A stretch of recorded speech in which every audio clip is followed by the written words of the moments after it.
గత ఏడాది జరిగిన ఎన్నికల్లో కాంగ్రెస్ జోరు బీఆర్ఎస్ ఓటమి హస్తం విజయంతో జీర్ణించుకోలేని మాజీ మంత్రి సిరిసిల్ల ఎమ్మెల్యే కేటీఆర్ కాంగ్రెస్ ప్రభుత్వంపై విమర్శలు చేశారు.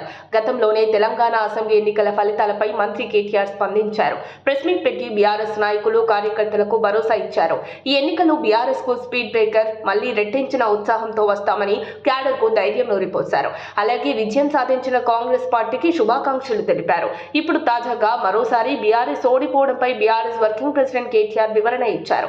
బీఆర్ఎస్ లేకపోతే పార్లమెంట్ లో తెలంగాణ ఉనికి లేకుండా పోతుందని అన్నారు కేటీఆర్. సీఎం రేవంత్ రెడ్డిని బీజేపీ నేత బండి సంజయ్ పొగుడుతున్నారని అన్నారు.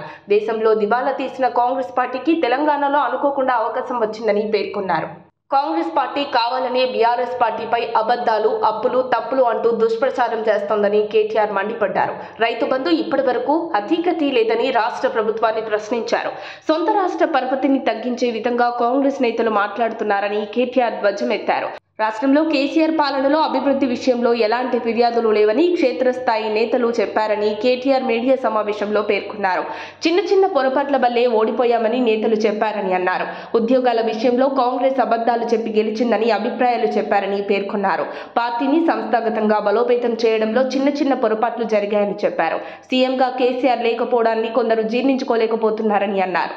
తెలంగాణ ఎన్నికల సమయంలో బీఆర్ఎస్ పార్టీపై జరిగిన దుష్ప్రచారం వల్లే ఓడిపోయామని కొందరు చెప్పినట్లు కేటీఆర్ తెలిపారు. త్వరలో జరగనున్న లోక్సభ ఎన్నికల కోసం సన్నాహక సమావేశాలు భాగంగా తెలంగాణ భవన్లో పార్లమెంటు నియోజకవర్గ పార్టీ ప్రతినిధులతో సమావేశం నిర్వహించారు కేటీఆర్. బీఆర్ఎస్ అధినేత కేసీఆర్ ఆదేశాల మేరకు తెలంగాణ భవన్లో party working president KTR, party secretary general K Keshavarao, party నేతలు ఎమ్మెల్యే హరీష్ రావు, ఎమ్మెల్యే కడియం శ్రీహరి తదితర ముఖ్య నేతలతో పాటు ఆదిలాబాద్ బీఆర్ఎస్ పార్టీ నేతలు ఈ సమావేశానికి హాజరయ్యారు. మరో లోక్సభ ఎన్నికల్లో అయినా బీఆర్ఎస్ మెజార్టీ స్థానాలు గెలుస్తుందో లేదో చూడాల్సిందే. పార్లమెంట్ ఎన్నికల్లో కూడా బీఆర్ఎస్ ఓటమి పాలైతే గులాబీ పార్టీ కనుమరుగవడం ఖాయమన్న విశ్లేషణలు వినిపిస్తున్నాయి.